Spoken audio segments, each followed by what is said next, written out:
Good morning all of you बच्चों। पिछले video में अपन ने मार्केट के बारे में पढ़ा था, पूर्ण प्रतियोगिता एकाधिकार अपना, इसके बारे में और भी पॉइंट क्लियर किए थे।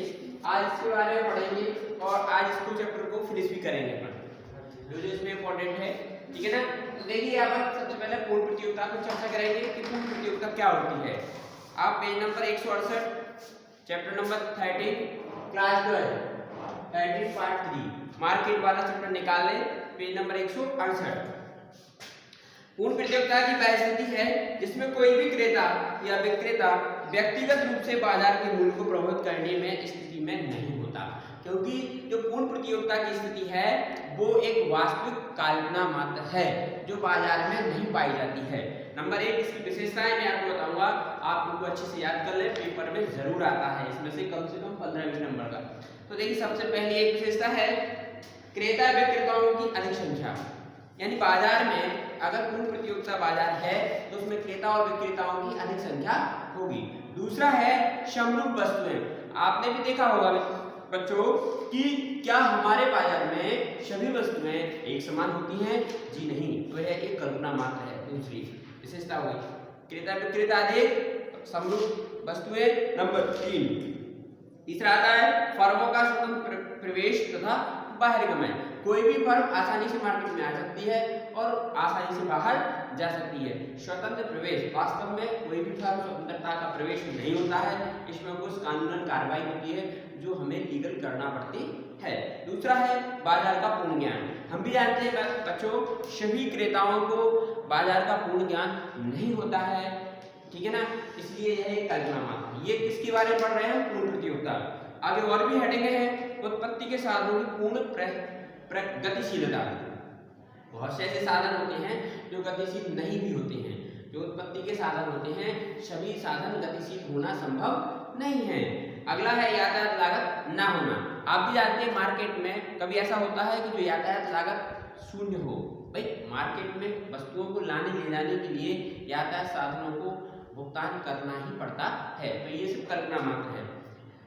ये सब पॉइंट थे पूर्ण प्रतियोगिता के, जो एक वास्तव में ये स्थिति पाई जाएगी तभी हमारी बाजार में पूर्ण प्रतियोगिता होगी। तो ये क्या है? एक कल्पना मात्र है। ठीक बच्चों, इसके बारे में पढ़ा, क्लियर हुआ आपका पूर्ण प्रतियोगिता में क्या क्या होती है। इसमें क्वेश्चन रहेगा पूर्ण प्रतियोगिता किसे कहते हैं या पूर्ण प्रतियोगिता की विशेषता है, ठीक है ना। अब आता है एकाधिकार। नाम से ही स्पष्ट है एकाधिकार। बच्चों एकाधिकार क्या होता है? तो एकाधिकार किसी वस्तु पर फर्म की को एकाधिकार उस समय कहा जाता है जबकि वह वस्तु विशेष की एकमात्र पूर्तिकर्ता होता है।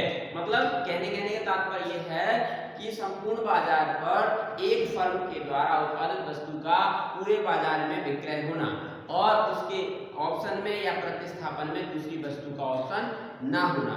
अगर हम यह चौक बनाते हैं तो सारे बाजार में पूरे क्षेत्र में इसी चौक का विक्रय होगा और इस चौक के अलावा दूसरी चौक का विक्रय बाजार में नहीं होगा, उसे कहते हैं एकाधिकार, ठीक है। और दूसरी फर्म उसके अलावा बाजार में नहीं होगी, वो जितने पे चाहे जितने पर बेच सकता है क्योंकि वो स्वयं स्वतंत्र होता है। एकाधिकार के प्रकार होते हैं। नंबर 1, प्राकृतिक एकाधिकार। कुछ ऐसी वस्तुएं होती हैं जो प्राकृतिक होती हैं पर उन पर किसी क्षेत्र विशेष से ही अधिकार होता है। देखिए प्राकृतिक कारणों से उत्पन्न एकाधिकार को प्राकृतिक कारण एकाधिकार कहा जाता है। उदाहरण यदि किसी देश या क्षेत्र विशेष में किसी कच्चे पदार्थ का संकेंद्रण होता है तो उसका उपयोग करने का एकाधिकार स्थापित हो जाता है। बांग्लादेश का जूट पर एकाधिकार होना, ईरान पर तेल का एकाधिकार होना, ठीक है। समुद्री जो अपने पास नमक आता है तो वो समुद्री एरिया में ही नमक पाया जाता है, वहीं पर एकाधिकार है इस वस्तु का, अन्य कोई देश नमक का पैदा नहीं कर सकता है। कुछ देश ऐसे होते हैं जहाँ पानी की जगह तेल निकलता है, ऑयल, पेट्रोल निकलता है, डीजल निकलता है, ईरान वगैरह जैसे देश हुए हैं, तो उनको उस चीज़ के एकाधिकार प्राप्त है, वो जितने में चाहे उतने में विक्रय कर सकते हैं क्योंकि वो स्वतंत्र हैं, ठीक है ना। इनको कहते हैं प्राकृतिक संपत्तियों का या प्राकृतिक वस्तुओं का एकाधिकार प्राप्त होना। अगला है सार्वजनिक एकाधिकार। जब सरकार सामाजिक हित में कुछ वस्तुएं एवं सेवाओं को अपने नियंत्रण में ले लेती है तो उसे सार्वजनिक अधिकार कहते हैं। जैसे डाक, तार, रेल, यातायात, विद्युत शक्ति आदि भारत सरकार द्वारा नियंत्रित होती है। बच्चों, रेल जो है एक बहुत बड़ा डिपार्टमेंट है, ठीक है ना, एक बहुत बड़ा विभाग है, जो एक बजट का एक बहुत बड़ा हिस्सा उसमें लगता है। माना कि रेल चलाना तो सभी चाहते हैं, परंतु आपको सरकारी नियमों के अनुसार ही संचालित करना पड़ेगा, क्योंकि उसमें प्राइवेशन नहीं है, वो गवर्नमेंट की है और केंद्र की व्यवस्था है। हम रेट लाते हैं, वो सारा ड्राइवर या टीटी सब उन्हीं के द्वारा हमें संचालित करना पड़ती है। जैसे पोस्टमैन, आज आपने देखा होगा डाकिया, तो डाक के द्वारा जो सेवाएं संचालित होती हैं वो गवर्नमेंट के द्वारा ही संचालित होती हैं। और इस किसके लिए चलाई जाती है? सार्वजनिक सुविधा के लिए, मतलब जनता की सुविधा के लिए चलाई जाती है। तो ये संचालित सरकार के द्वारा ही होती है, इनमें प्राइवेशन नहीं होता है। वित्तीय कार्यकाल, देखिए, जब सरकार कर्मचारियों तथा उपभोक्ताओं के शोषण को रोकने के लिए कुछ उद्योगों का राष्ट्रीयकरण कर देती है तथा उसके वित्तीय नियंत्रण पर अपना एकाधिकार स्थापित कर देती है, तो उसे वित्तीय अधिकार कहते हैं। जैसे भारत में जीवन बीमा, साधारण बीमा वित्तीय अधिकार के उदाहरण कहे जा सकते हैं। भारत में जो जीवन बीमा है, लाइफ इंश्योरेंस, वो वित्तीय उसके अंतर्गत आता है। इससे लोगों को अपनी लाइफ के बारे में सिक्योरिटी मिल जाती है, ठीक है ना। अगर किसी दुर्घटना के कारण उनकी किसी आकस्मिक मृत्यु हो जाती है तो सरकार के द्वारा बीमा कर उनको भुगतान किया जाता है। अब अगला आता है वैधानिक एकाधिकार। वैधानिक अधिकार नियमों के अंतर्गत जब सरकार किसी व्यक्ति को एक यह अधिकार दे कि वह शक्ति ही किसी वस्तु या सेवा विशेष को व्यक्तियों के लिए उपलब्ध करा सकता है, जैसे पेटेंट, ट्रेडमार्क इत्यादि। वैधानिक अधिकार मतलब कुछ कानूनन तौर पर जो पंजीयन करा लेते हैं अपनी कंपनी का, तो पंजीयन कराने के बाद उन्हें उस कंपनी का या वो जो चिन्ह मिल जाता है, ट्रेडमार्क जिसे कहते हैं। जैसे हमने एक पंजीयन करा रखा है नंदीश्वर विद्यालय, तो नंदीश्वर विद्यालय ये हमारा रजिस्टर्ड है, इस नाम से कोई और विद्यालय संचालित नहीं कर सकता है। हमारी एक शरद मुद्रा है, हमारे एक लोगो है, मोनो है, जिसके द्वारा सरकार के द्वारा हमें पंजीयन प्राप्त है कि हम हायर सेकेंडरी स्कूल का संचालित कर सकते हैं। अब कोई और चाहे किसी नंदीश्वर विद्यालय नाम से कोई दूसरी संस्था खोलकर स्कूल चलाए तो नहीं चला सकती है, सबको अपना अलग नाम का रजिस्ट्रेशन कराना पड़ेगा। ऐसे ही पेटेंट होता है, ट्रेडमार्क होता है। कई व्यक्ति, जैसे कि आपने देखा होगा मार्केट में बजाज एजेंसी, ठीक है ना, होंडा एजेंसी, ऊषा कंपनी, बहुत ही हजारों प्रकार के ब्रांडेड हैं, सबके अलग अलग ट्रेडमार्क होते हैं। कोई भी ट्रेडमार्क एक दूसरे से मैच नहीं खा सकता, सबका डिफरेंट नाम होता है, डिफरेंट कंपनियां होती हैं और डिफरेंट कंपनियों के नाम सरकार के द्वारा पंजीयन कराए जाते हैं, जिससे वो एक दूसरे से मैच नहीं करती हैं। हमने देखा होगा अपने मोबाइल, आजकल मोबाइल का दौर चल रहा है, जिसमें एयरटेल का थोड़ा अलग है, आइडिया का थोड़ा अलग है, जियो का थोड़ा अलग है। इन सबके अलग अलग चिन्ह होते हैं, अलग अलग ट्रेडमार्क होते हैं जो कंपनी द्वारा रजिस्ट्रेशन किए जाते हैं। अगला आता है, देखिए, एकाधिकार की अपूर्ण प्रतियोगिता। इसके बारे में बेटा पढ़ेंगे अपूर्ण, इसके भी क्वेश्चन बनते हैं। इसको आपने समझा, आबादी का अपूर्ण प्रतियोगिता जो वास्तव में बाजार में पाई जाती है। तो ये अपूर्ण प्रतियोगिता क्या होती है, तो हम इसके बारे में पहले आपको थोड़ा सा समझाएंगे। वास्तविक जगत में ना तो पूर्ण प्रतियोगिता पाई जाती है और ना ही विशुद्ध एकाधिकार की दशा, क्योंकि आज एक फर्म का संपूर्ण बाजार पर अधिकार नहीं होता है। बहुत सी फर्में हैं जहां जिसको जिससे फायदा होता है वो उस फर्म से व्यापार करता है। तो देखिए, वास्तव में इन दोनों के मध्य की स्थिति व्यापार में पाई जाती है, जिसे अपूर्ण प्रतियोगिता कहते हैं। देखिए, इन दोनों के मध्य की स्थिति, ये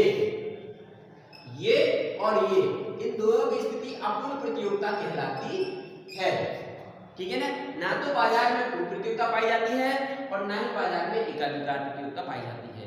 इन दोनों की जो स्थिति है वो अपूर्ण प्रतियोगिता पाई जाती है। फर्म में बहुत सी फर्में माल का उत्पादन करती हैं और जिन फर्मों से जिन व्यापारियों को अधिक लाभ होता है वह उस फर्म से व्यापार करती है, उसे कहते हैं अपूर्ण प्रतियोगिता, ठीक है ना बच्चों। अपूर्ण प्रतियोगिता के कारण या प्रकार हम देखेंगे।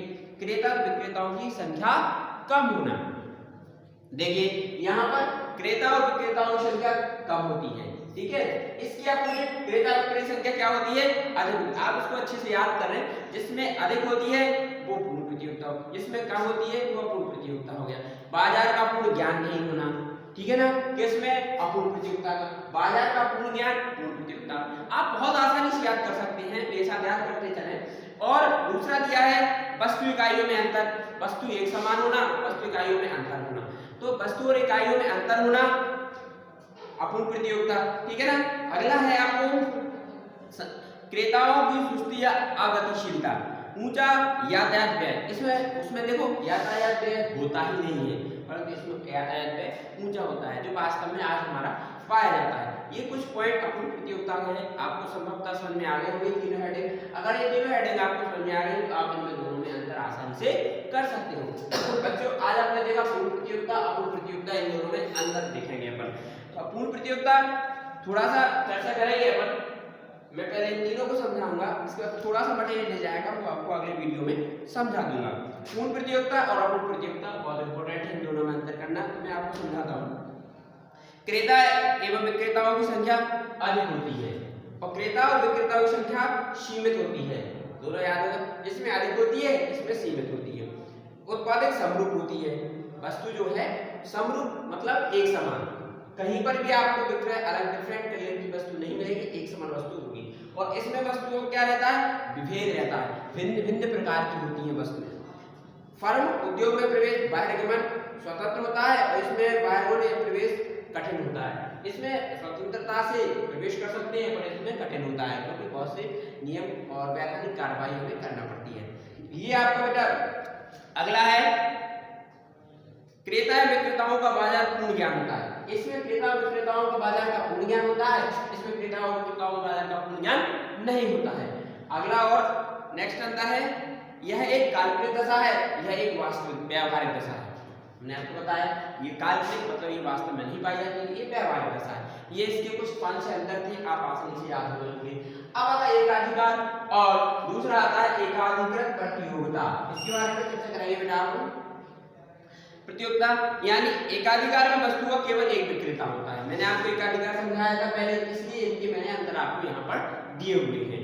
तो एकाधिकार में एक उत्पादनकर्ता होता है और इसमें पूरे बाजार में एक ही मालिक होता है और इसमें विक्रेताओं की संख्या अधिक होती है। इसमें एकाधिकृत प्रतियोगिता में इसमें एक होता है, इसमें बहुत ज्यादा होते हैं। और अंतर और है, वस्तु की एक ही कीमत विक्रेताओं से ली जाती है। इसमें वस्तु की एक ही कीमत विक्रेताओं से ली जाती है और इसमें कई कीमतें विक्रेताओं से ली जाती हैं अलग अलग। मांग वक्र अधिक बेरोजगार होता है, एकाधिकार में जो मांग वक्र का है वो अधिक बेरोजगार होता है और इसमें अधिक रोजगार होता है। अल्प एवं दीर्घकाल दोनों में असामान्य लाभ प्राप्त होते हैं। इसमें अल्पकाल में असामान्य तथा दीर्घकाल में सामान्य लाभ प्राप्त होते हैं। इसमें सामान्य लाभ प्राप्त होते हैं, इसमें अधिक लाभ प्राप्त होते हैं क्योंकि इसका एकाधिकार है। इसका दूसरा आता है समरूप वस्तुओं का विक्रय होता है, इसमें विविध वस्तुएं पाई जाती है। इसमें एक समान वस्तु होती है, इसमें बहुत से प्रकार की वस्तुओं का विक्रय होता है। गैर कीमत प्रतियोगिता का अभाव होता है, इसमें गैर कीमत प्रतियोगिता पाई जाती है, इसमें उसका अभाव होता है तो इसमें पाई जाती है। अब आता है पूर्ण प्रतियोगिता और एकाधिकार। बच्चों अगर इसको आपने समझ लिया ना, तो ये आपको मैंने बताया था कि पूर्ण प्रतियोगिता क्या है और एकाधिक प्रतियोगिता, तो यानी ये और ये पूर्ण प्रतियोगिता वास्तव कल्पना मात्र है और एकाधिकार में अंतर। तो देखो पढ़ते हैं अपन कि विक्रेता हो अनेक विक्रेता होते हैं, प्रत्येक विक्रेता को कुल पूर्ति में बहुत छोटा भाग होता है। जब विक्रेता होता है, विक्रेता की पूर्ति का पूर्ण नियंत्रण होता है। फर्मों के उद्योग में प्रवेश तथा बाहर में पूर्ण स्वतंत्रता होती है पूर्ण प्रतियोगिता में, और दूसरी फर्मों के प्रवेश पर प्रभावपूर्ण रुकावटें होती हैं।